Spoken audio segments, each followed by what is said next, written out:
Down to the home stretch of comics, guys. We can take our jacket off because we're down for the sprint.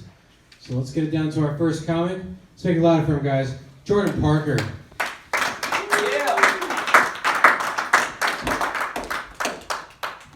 Thanks, guys. I don't know if you guys are keeping up with news-like things. It's hard to keep track of it, but so as it turns out, Alabama has stood up and said, "We will not elect an accused pedophile to Senate, but we will make it very close." It was about 1%.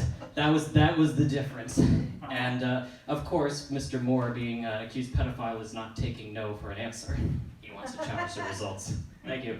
So it's strange to me because here he is, a guy who's credibly accused of sexual abuse by at least 8 people with lots of eyewitness accounts. And there were people who were saying, even if it's true, I support him politically, which is strange because like things that we tolerate on a big macro level, we never tolerate like on a small level, right? Like I'm an attorney and it would, and it would never work this way. Like if somebody brought a sexual assault allegation, it says, someone witnessed you, a man ran up to you, held you against the wall and grabbed your vagina. Do you want to press charges? Well, I thought about it, but as he was doing it, he was explaining his plan for a flat tax. So I decided to. He also assured, and it's like, well, what about the allegations that he abused children? It's like, well, he assured me that he didn't. And I'm inclined to believe that. He assured me he is for a flat tax, not flat titties, and I decided to not do any follow-up. And it's like, does Michael Vick still play? I've stopped watching football. That was a weird thing too, yes, he strangled and murdered dogs, but I'd like to introduce into evidence, look how far I can throw this ball. And then they're like, well, shit, the jury's out on that one. Things are depressing. Yeah, so speaking of the holidays, I have a birthday coming up. Thank you. I was expecting no cheer, and I got that. And birthdays I don't really get the fuss over birthdays, mainly because it's the holidays, and I'm Jewish, so people will always go, hey, this is a birthday present and Hanukkah present. And I'm like, thanks for keeping up the Jewish stereotype.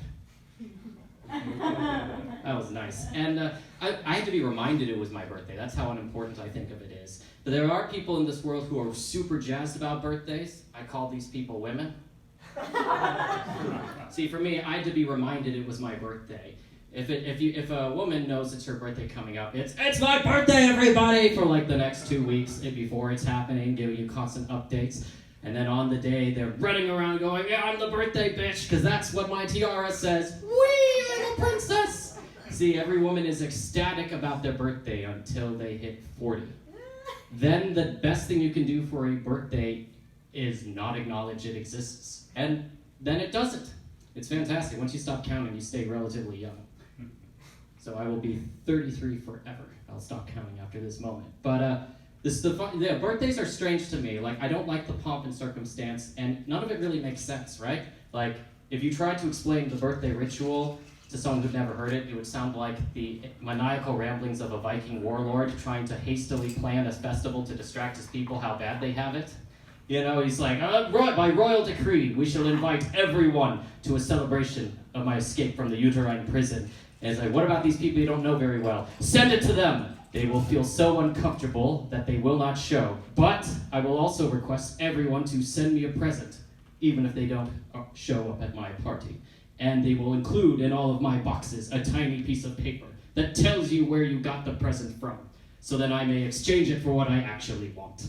And we will serve many foods, and then we will have dessert. I don't know, let's just say cake, I don't care. This is Sweden, do we have cake? I don't know, someone make cake. And then when the time is right, all of my subjects will gather, and then you shall set my dessert on fire! And I, with one mighty bellow of my breath, shall extinguish that flame, making my deepest, truest wish come true.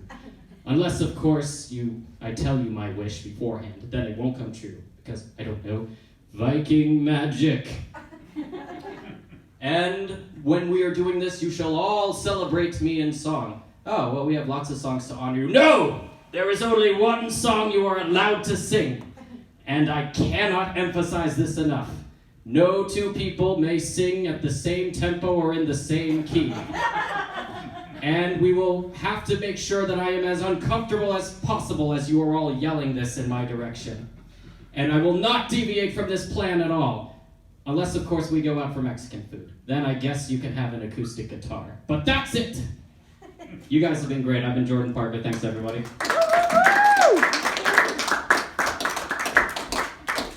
Give it up for Jordan Parker, everybody. Jordan Parker.